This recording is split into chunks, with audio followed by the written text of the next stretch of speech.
Hey, I'm Judah Epperson, and I'll be hosting this Friday's Sports Showcase. In about 6 hours, your HF Vikings will take on the Lincoln Way West Warriors for the first game day of the year. If you have a game day ticket, please be there at 5:45 for free food, your t-shirt, and to be in the broadcast. We have a lot in store for you today on this episode, so let's roll the intro. Yeah. It's not easy getting older, easy getting older.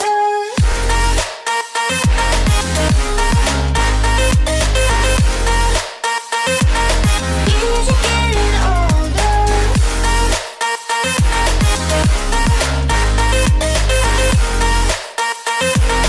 Easy getting older. Played with my heart. All right, before we get the show rolling, let's see who's celebrating their birthday today. Wake up, hey, it's your birthday. Jump up, go have a great day. Everyone has come to see you. Make a wish and hope it comes true. Let's shout, hey, it's your birthday.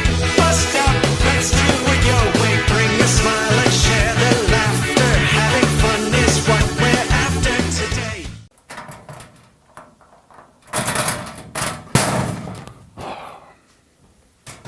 Oh, well, the volleyball team's off to a good start this year. They're very young, hungry for success, and Langston Johnson has more on how Coach Cruz made his comeback to the coaching world. Volleyball season is back and better than ever. With a fresh new varsity team, the Lady Vikings have high hopes for the season. But they have a key returning figure also. Head coach Anthony Cruz has returned after a 3-year retirement. Cruz, who coached the volleyball team for 7 years in 2008, retired in 2015 to spend more time with his new family. He and his wife had 2 kids, and Cruz felt he needed to be home more for the family.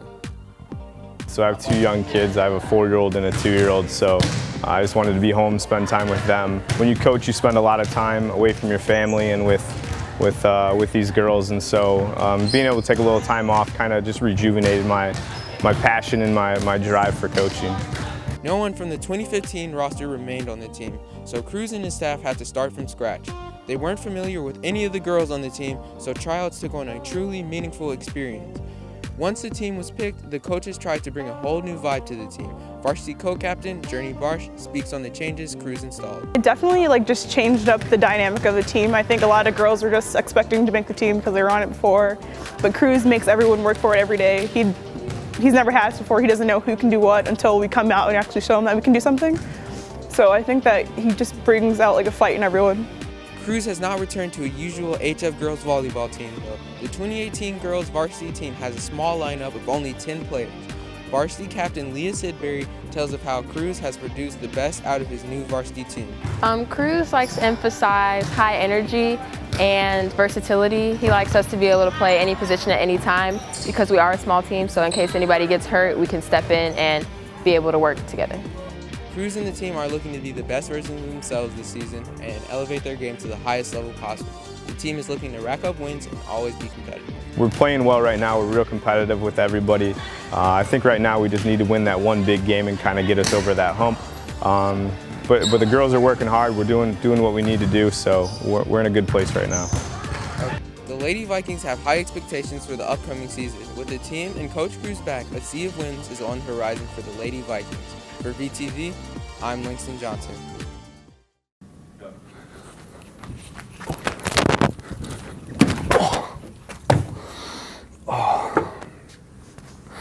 Imagine getting a $5 million contract in the NFL and just quitting.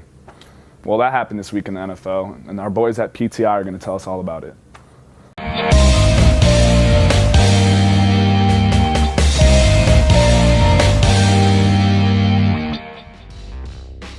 What's up, HF? Welcome to Pardon the Interruption, HF Edition, where we discuss today's hottest sports topics. I'm Donald Crocker. With me today, I got sports guru Jotham Israel and fan fanatic Kenneth Power here to argue about a hot topic. During the Bills and the Chargers game last Sunday, cornerback Vontae Davis stopped playing after just 29 snaps. You heard me right, at halftime. Davis decided he was done playing, hung up his helmet, and said he was done. Not just with the game, but for good. He signed a 1-year deal worth $5 million and now has just left the team in an awkward situation. Jotham, he says he retired, but it sounds like he quit. Okay, let's get something straight right now. We're talking about the franchise that once lost 4 straight Super Bowls. We're talking about the franchise that hasn't had a significant starting quarterback since I was born. Let's not overreact on this man retiring. You all are focusing on the defensive side of the ball. Focus on that offense that was down 28-6 in the first place against the Chargers. Why don't you just, stop worrying about the defense for once? He's a Pro Bowl cornerback. Yes, I understand that he's 30, but when he's feeling hurt and when he doesn't feel like he's not going to play anymore, that's just how it is. You can't argue with that. Let the man go. Stop putting all this pressure on him. Look, I don't care who you are. I don't care how bad your team is doing. If you think you're good enough to just get up and leave in the middle of a game, in the middle of a season, let alone, you've got a contract signed, you're making millions of dollars and you just want to get up and leave. Your teammates have been talking about how they've never seen this. Pop Warner all the way through college. You're playing at the highest level possible and you want to go ahead and you want to leave in the middle and say your entire career is over, not just the game? Who do you think you are? That is just disrespectful to everyone. The coaches, your teammates, you have no right.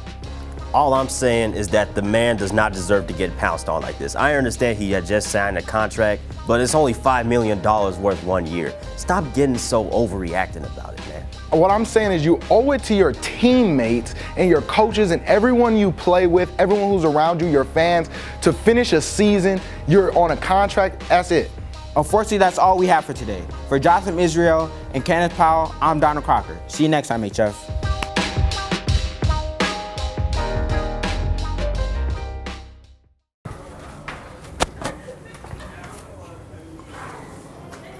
After week 2 of the NFL season, there's been a lot of breakout performances.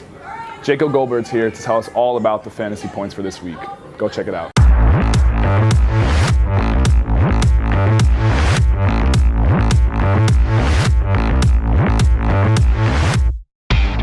Another week of the NFL has concluded, and that means another week of fantasy football has ended as well. Winners of the week enjoy defeating their friends in their leagues, while losers try to hide their humiliation.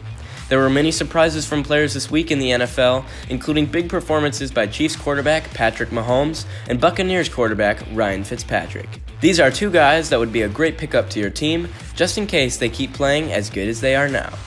Mahomes had an outstanding 6 touchdowns and led the Chiefs to their second win.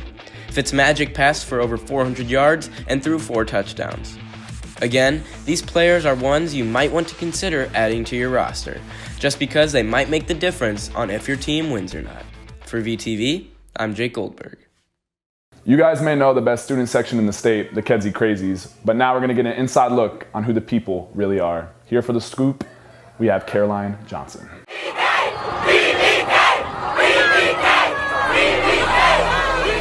The Kedzie Crazies have been going absolutely bonkers this year, and it's the most hyped season in history. Between the Baby Potter, Speaker, Chance, the Kedzie Crazies put on a show every Friday. I think that just this year is just doing more than anyone has ever done. I mean, we got the Speaker, there's a lot of Baby Powder and Silly Strings, so, I mean, there's just a lot more going on. In past years, it's just been cheers, but this year's got a lot more, so I think it's a little more exciting and a little more fun than in past years.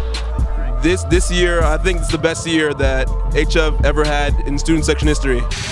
Based off the crowd's performance and all the acts we had in it, it's amazing.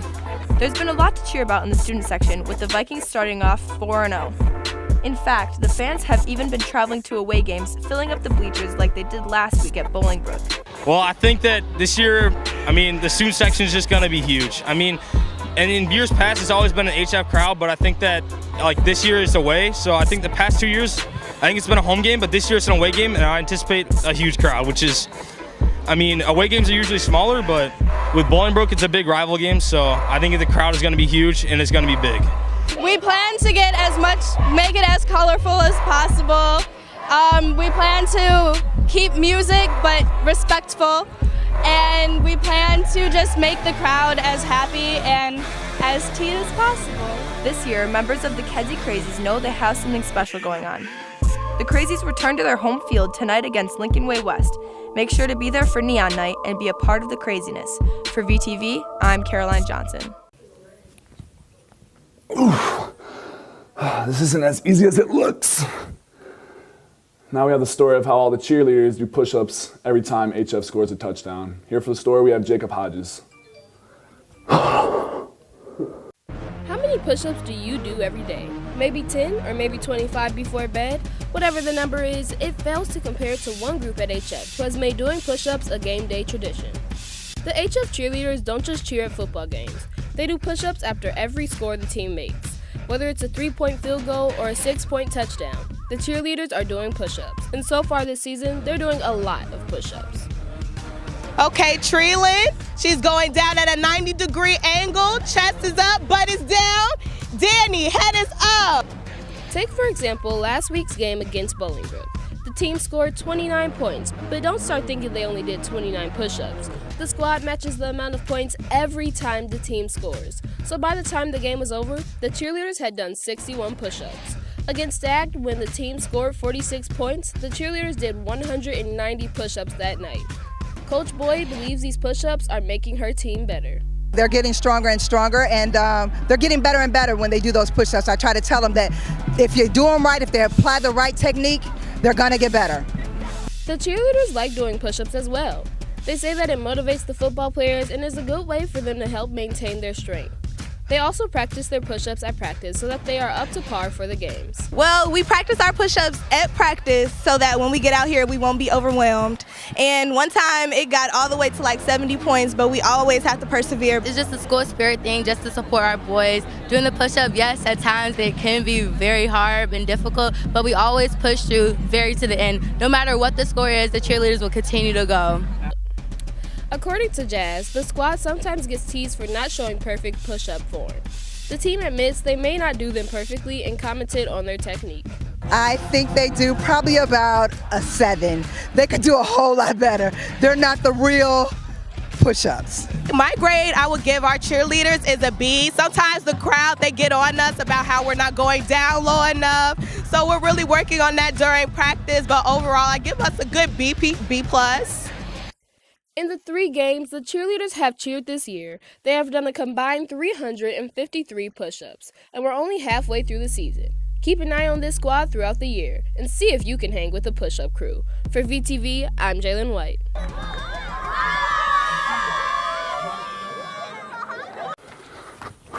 Another week has passed, so that means another visit from the Bone Crusher. Let's take a look. What's up, Viking fans? Bone Crusher here with week 4 of Viking football. And this one was the big one, the rivalry that everyone was watching. This game was HF versus Bolingbrook. The two teams squared off last Friday on a match that seemed even on paper, but the Vikings were not having it. The first half ended close with a 10-point lead for the Vikings, thanks to a touchdown and a field goal from Ethan Lindquist. But in the second half, the Vikings continued to shut out the Raiders, and they scored 19 more unanswered points to beat the Raiders 29-0. Now, most of you have already seen this clip because it has over 15,000 views on VTV's Twitter. But it's so good, we just had to play it again. Leon Tana is known for his big runs, but this bone-crushing play is something a little different. It came off a powerful stiff arm where he just slammed the tackler into the ground. Now that is pure strength from the running back. Congrats on the award, Leon, and great win, Vikings. This week is Neon Night in the stands, and the Vikings need your support against Lincoln Way West. And also, VTV's hosting a game day at 6 o'clock where they have a free t-shirt for you and a meal waiting just for you. This Friday, Vikings Warriors. Stay cool, Vikings. It's getting late, and that's all we have for you for the Friday Sports Showcase. Make sure to show up tonight at 6 o'clock if you want to be in the game day live. Bring your ID, your ticket to get in, and bring sign, because the best sign gets a meal for 4 at any restaurant of your choice. So get to work when you get home on those signs. I'm Judah Epperson from VTV, signing off. Go get that bag this weekend. See you, Vikings.